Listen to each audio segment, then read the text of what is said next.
So in this example, we simply altered one of the components to a voltage source, okay? And we're still going to use KVL and KCL. We'll use the same method as we did last time, okay? And it'll be very simple, okay?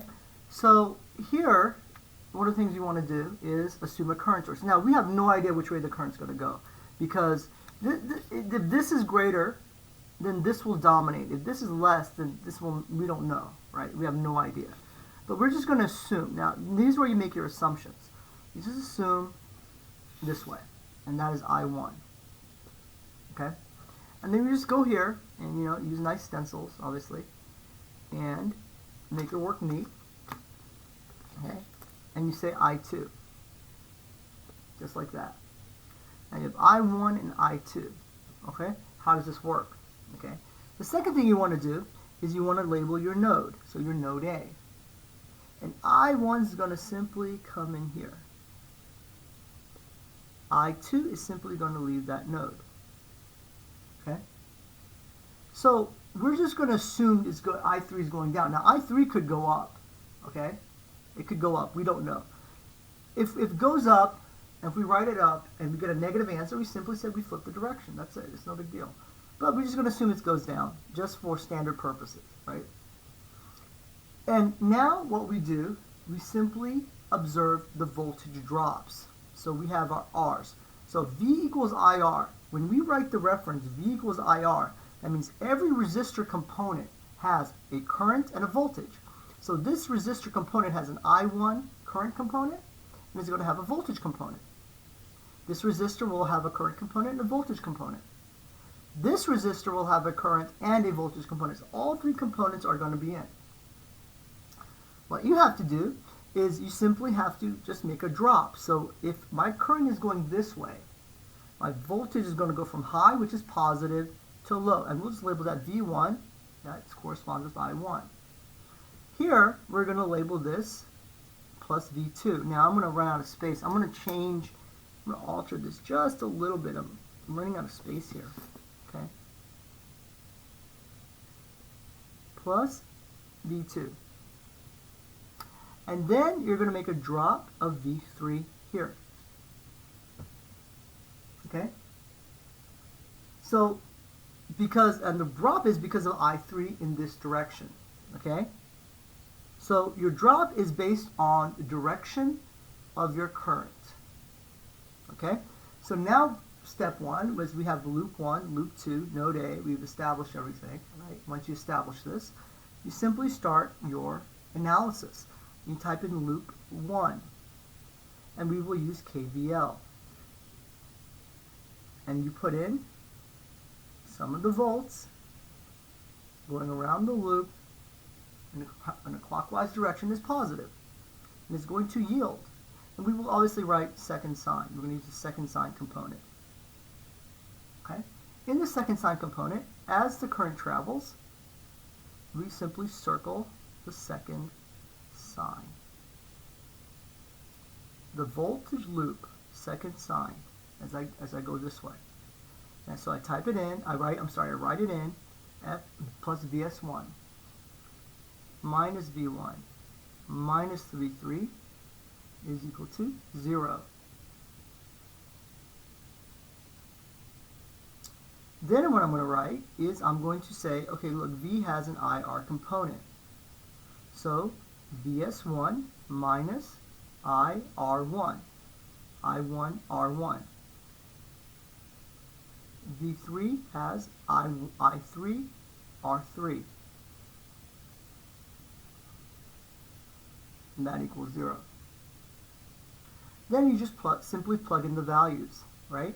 So Vs1 is 10, I1 R1 is 10, minus I3 R3, R3 is equal to R1, which is 10.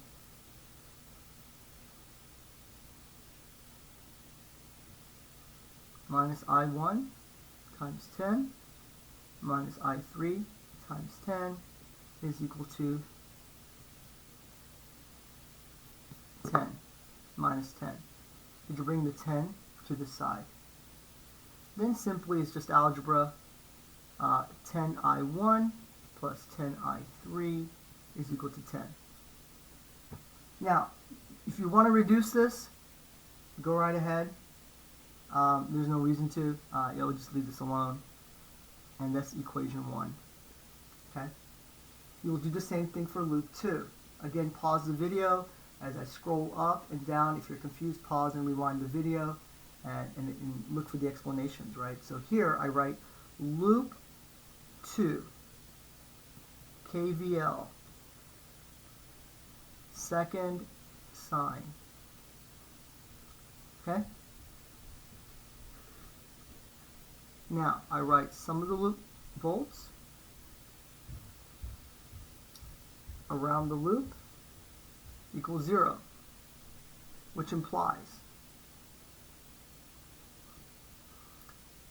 again, I have to go obviously the second sign, so I start here, the simplest component, and I go to the most complex component.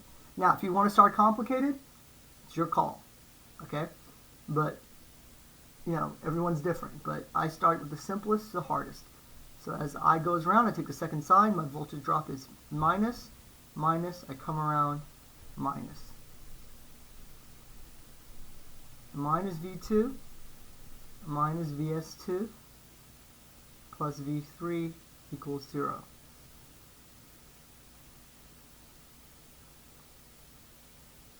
Minus I2, R2, minus VS2, plus V3 is going to be I3, R3. And that's equal to 0. You plug in your values, right? So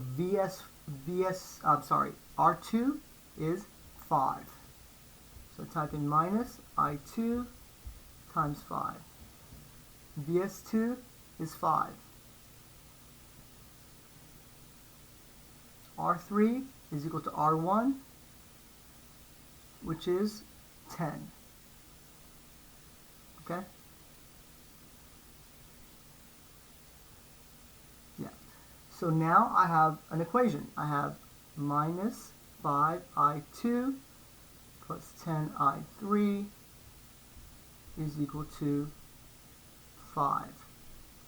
Here's my second equation. Okay? Now I need a third.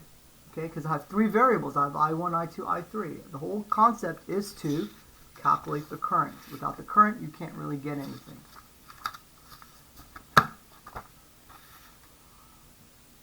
Okay? So I simply have this circuit side by side, like so, and I calculate the current. And my current is node A, KCL. And I define the current as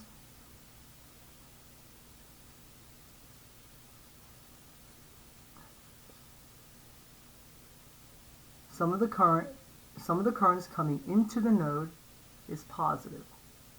So how do we do this? We look at node A. Is I1 coming into node A? Yes. So I is plus I1. Okay? Clean this up. Then I have I2 going out of the node, minus I2. And I have I3 leaving node A. So it's minus I3 equals 0. I1 is equal to I2 plus I3. Okay? That's my third equation. And this is a solution of simultaneous equations. Okay? This, and this. This is 8th grade math. You should be able to solve this. Okay. Please get this done.